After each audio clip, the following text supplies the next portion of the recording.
तो आज हम इस वीडियो में बिरला टायर लिमिटेड इस कंपनी का जो शेयर है उसके बारे में फुल इंपॉर्टेंट डिटेल्स देखने वाले हैं, ताकि हमें ये पता चल सके कि टायर से रिलेटेड जो कंपनियां हमें जो अच्छा रिटर्न देते हुए देखने को मिली, उसी तरह हमें ये कंपनी मतलब बिरला टायर ये कंपनी आने वाले दिनों में एक अच्छा रिटर्न देते हुए देखने को मिलेगी या फिर नहीं। और इसी वजह से हमें कंपनी के रिलेटेड जो इंपॉर्टेंट पॉइंट्स है, जैसे कि कंपनी का प्रॉफिट एंड लॉस स्टेटमेंट में कंपनी किस तरह का परफॉर्मेंस कर रही है और कंपनी प्रॉफिटेबल है या नहीं, उसके साथ ही में कंपनी के ऊपर कितना बोरेंग्स है वो भी हमें देखना पड़ेगा। क्योंकि कंपनी के ऊपर अगर कम बोरेंग्स होगा तभी कंपनी की एक अच्छी ग्रोथ होगी और कंपनी नेट प्रॉफिट में एक अच्छा ग्रोथ कंटिन्यूस करेगी। साथ ही में कंपनी के कैश फ्लोज कैसे, ताकि कंपनी के परफॉर्मेंस के बारे में और कंपनी कैश रिच है कि नहीं वो हमें पता चलेगा। और उसके साथ ही में प्रमोटर के पास कंपनी की कितनी हिस्सेदारी है, ताकि कंपनी स्टेबल है कि नहीं उसके बारे में भी हमें पता चलेगा।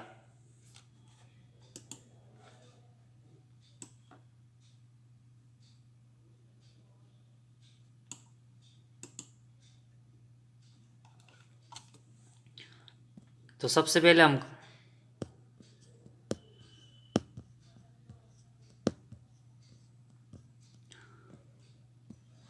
तो सबसे तो सबसे पहले हम कंपनी के प्रॉफिट एंड लॉस स्टेटमेंट के बारे में देखेंगे। तो इसकी जो इन्फॉर्मेशन, तो कंपनी के रिलेटेड जो फुल इन्फॉर्मेशन है वो हमें मैक्सिमम मार्च 19 के बाद ही देखने को मिली है, क्योंकि कंपनी 2-3 साल पहले लिस्ट हुई है। और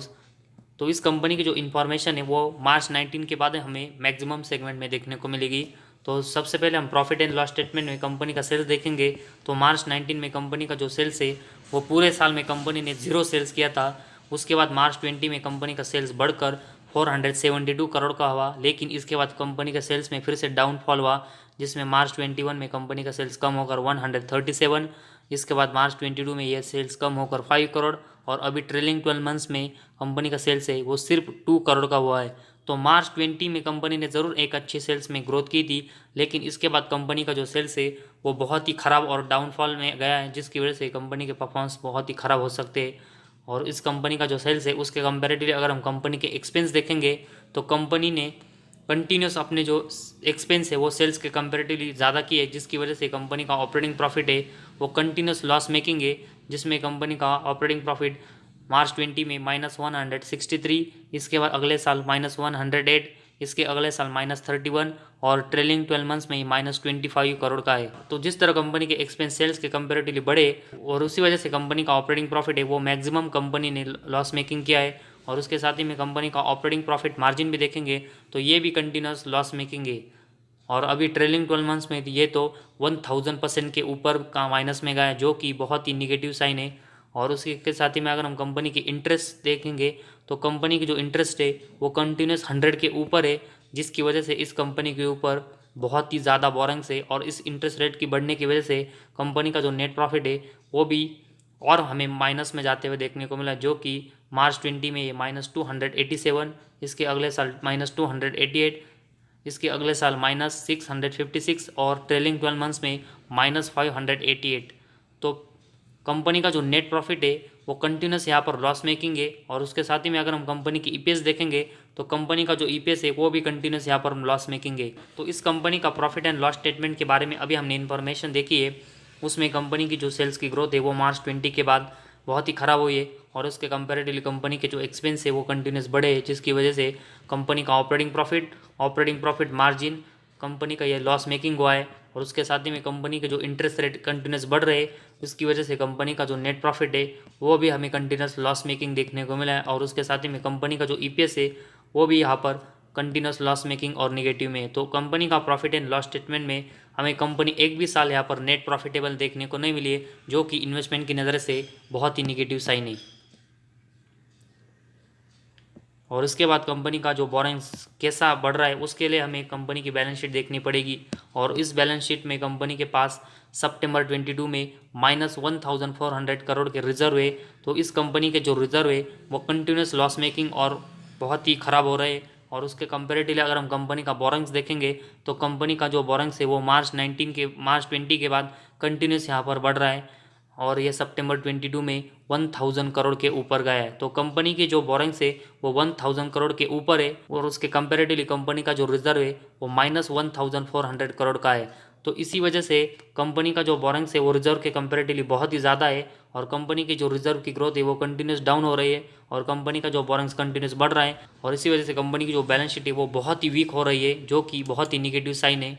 और उसके साथ ही में कंपनी का जो बोरिंग्स कंटिन्यूस बढ़ रहा है, उसकी वजह से कंपनी का जो इंटरेस्ट रेट है वो भी बढ़ रहा है, जिसकी वजह से कंपनी के नेट प्रॉफिट के ऊपर कंटिन्यूस यहाँ पर इम्पैक्ट हुआ है और कंपनी लॉस मेकिंग हो रही है। तो इस कंपनी की जो बैलेंस शीट है वो बहुत ही वीक हो रही है, जो कि इन्वेस्टमेंट की नज़र से बहुत ही निगेटिव साइन है। और उसके साथ ही में अगर हम कंपनी का कैश फ्लोज देखेंगे तो मार्च 22 में कंपनी का नेट कैश फ्लो 5 करोड़ का प्लस में, जो कि मार्च 21 में 19 करोड़ के प्लस में था, और मार्च 20 में ये 93 करोड़ के प्लस में था। तो पिछले अगर हम 3 साल में देखेंगे तो कंपनी ने नेट कैश फ्लो ज़रूर यहाँ पर प्लस में जनरेट किया है, लेकिन इसका जो ग्रोथ है वो कंटिन्यूस यहाँ पर कम हो रही है, और कंपनी का जो नेट कैश फ्लो है वो मार्च 22 में सिर्फ 5 करोड़ के प्लस में, जो कि आने वाले साल में हमें माइनस में भी जाते हुए देखने को मिल सकता है। तो नेट कैश फ्लो की जो ग्रोथ है वो यहाँ पर कंटिन्यूस कम हो रही है, जो कि ये भी इस कंपनी के परफॉर्मेंस के लिए एक नेगेटिव साइन है। और उसके साथ ही में अगर हम कंपनी के डेप्टर डेज के बारे में इंफॉर्मेशन देखेंगे तो ये मार्च 20 में 89 थे, जो कि इसके बाद ये 2 साल में बढ़कर 6900 मतलब लगभग 7000 हुए। तो ऐसे में इस कंपनी के जो डेप्टर डेज है वो बहुत ही ज़्यादा इसके नंबर बढ़े, जो कि एक बहुत ही निगेटिव साइन है। और उसके साथ ही में अगर हम कंपनी के इन्वेंट्री डेज देखेंगे तो ये मार्च 20 में